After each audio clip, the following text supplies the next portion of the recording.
Assalamu alaikum TVK kanalının görermandары. Бұл видеоз ибадат жөнүндө болмокчу. Андыктан акырына зер көрүп лайк басышты унутпаңыздар.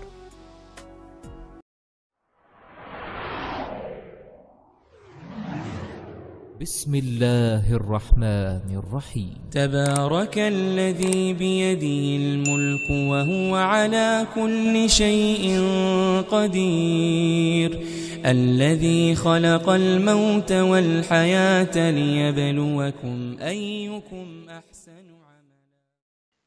Peygamber sallallahu aleyhi ve sellem aytып атат: "Силер досторго менин сүннөтүмдөн ондон бирини таштасаңар, ийгиликке жетпейсиңер, бактылуу болбойсуңар. Акыр кыяматка жакын менин үммөтүм келет, менин сүннөтүмдөн ондон бирин аткарса, бейишке кирет деп айтат да. Ийгиликке жетет деп айтат. Кайсыл ондон бири урматтуу туган? Намазбы, орозобу, закатпы? Жок, мына ушул дават гана. Ошондон биз өзүбүздү алдабайлы. Атабаздан калган өзүбүздү. Адамдардын эң жакшысы эки жагын бирдей алып кеткен адам. Дүйнөнү деп динди таштабаш керек, динди деп дүйнөнү таштабаш керек. Деп эле алдай беребиз да өзүбүздү. Эки жагын өлүп кетсе бирдей алып кете албайсың. Бирдей алып кетиш үчүн bir күндө 24 saat болсо, 12 saatын дүйнөгө беришиң керек, 12 saatын мачитке беришиң керек. Чыдайсың ушуга? Динден чыгып кетесиң го, кой, мага болбойт экен. Биз жөнүнө жүрөлү деп. Bir ayda 30 gün болсо, 15 күнүн мачитке беришиң керек, 15 күнүнү дүйнөгө беришиң керек. Чыдайсың ушуга? Чокуну бересиң да, сыры. Демек, кайсы экен урматтуу, ондон бири. Мына ошо. Siz ekingen bir demez, ondan birini berip koyun. Bir günde 24 saat var mı? 2,5 saat ile verin meçitke. Bir ayda 30 gün var mı? 3 ile gününü verin siz. Anan iyilik жетесиz. Anan jaşonun mаңызын табасыз. Anan betingizge nur жүгүрө баштайт. Ошондон пайгамбарыбыз айтып атат, кайсыл инсанга 4 нерсе берилсе, бул дүйнө жана ахиреттин бактылуулугу берилиптир. Кайсыл инсанга 4 эле нерсе берилсе, бул дүйнө ахиреттин ийгилиги берилиптир. Биринчиси, кимге зикир кыла турган тил берилсе. Алланы эстей турган, Аллах Тааланы мактай турган, пайгамбарыбыздан дават айта турган тил берилсе, бул дүйнө ахиреттин бактылуулугу берилиптир. Канчалаган тилдер бар, дүйнөдөн башканы сүйлөбөйт. Азы эки адам башып бириксе эле не иш кылып атасың? Нормально иш табыш керек, точка ачыш керек. Болбойт. Кетиш керек. Айланып кетен Кыргызстанга, Тажикстан, Өзбекстан келип Кыргызстандан байып атат го.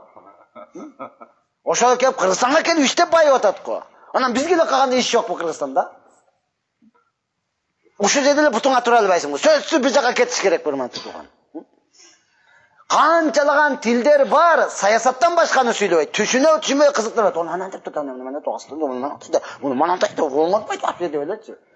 Билесиңби, жок укту да болчу.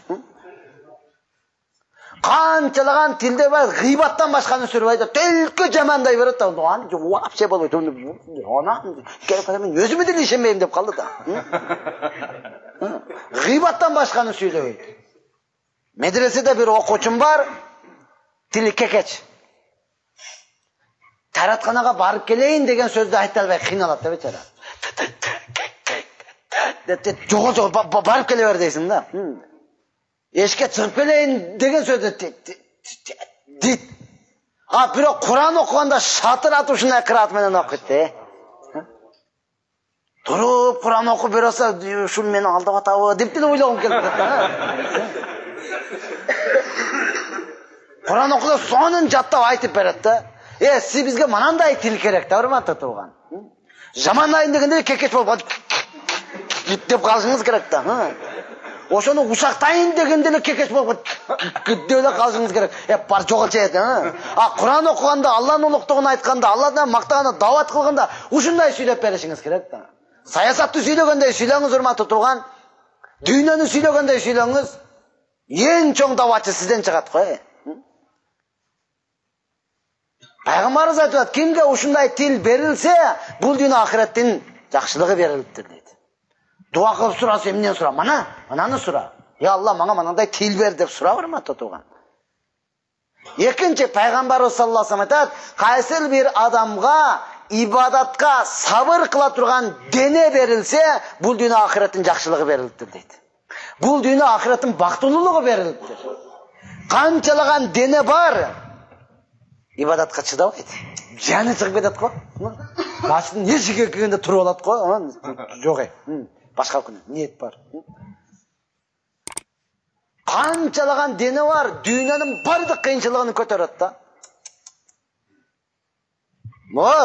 Кудай бергенге зымдарды менен отурат да, кичине менен электриктеп коебу. Таша жо азыр. Биздин иш ушул да, ошондо отурат да. Чыдайт ошого канча саат болсо дагы. Бүгүн бүтпөй деп эртеси келип тагын кылып, баягы эле менен отуруп. Чыдайт да ошого тажап кетпейт. Канчалаган дене бар, суукка чыдайт да. Өмүрүнү койчулукка бере берди го. Борошон болот, кар болот, кардын арасында жүрөт. Аманатта бул туура адамга деп коюп элечи. Таштап өлпөсүн. Жок, аманатта бул суукта жүрөт да. Мачитке келсиле, мачитиңер суукпу? Бул качан бүтөт? Дагы канча сүйлөйт. Чыдабайт да ибадаткачы. Канча дене бар, дүйнөнүн бардык кыйынчылыгына. КамАЗ мешөктү түшүрүп ташап атат, жалгыз элечи. КамАЗ жыгачты түшүрүп коюп атат. Жанчы уруп колуга чейин жанчы болот. Бол деп өлүп кетсе кылбаса керек, баласы менен деп жүрүп келип, кайтып келип, абайла мананы этият кыл, менен деп кармап берип атат да. Муну жанчы болганда, менен туп турат да, жакшылап кармап. Чыдайт да ошого. Ибадатка келгенде жок да, жаны чыгып кетет да. Мынча көп окуйт. Дагы качан болот? Бүтпөй туруп алды го мунун. Ибадатка чыга албай турматты. Канча дене бар, гираны жамбасы чыгып кеткендей болуп көтөрөт, Чыдайт да ошого. Гиранын бардыгын көтөрүп мынандай эле болуп атат да. Любойго чыгып берем.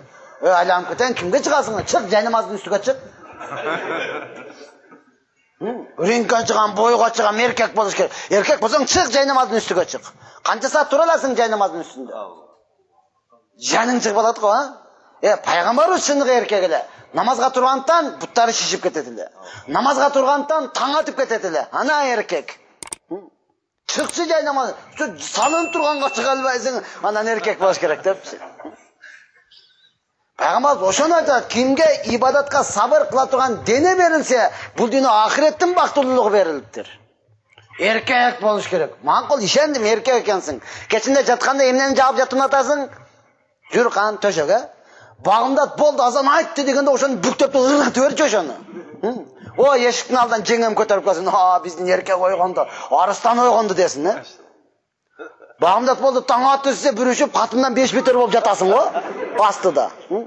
Таң атты деп койбу. Анан каякта сен эркексиң? Кантип эркекмин дейсиң, урматтуу. Ошондуктан кайта эле күзгү барып эле пурчуң көтөрө, түсүңдү да карачы бер. Неге мынча бозорот? Неге мынча карарат? Неге мынча нурсузданат, урматтуу? Ошондуктан биз Алладан сурайлы, нени? Ибадатка сабыр кыла турган денени, дүйнөгө эмес, урматтуу тууган. Үчүнчүсү, пайгамбарыбыз айтат, кимге дүйнөгө шүгүр кыла турган жүрөк берилсе, бул дүйнө ахиреттин жакшылыгы берилет дейт. Дүйнөгө шүгүр кыла турган, биздики наоборот болуп калды, динге шүгүр кылып калдык да.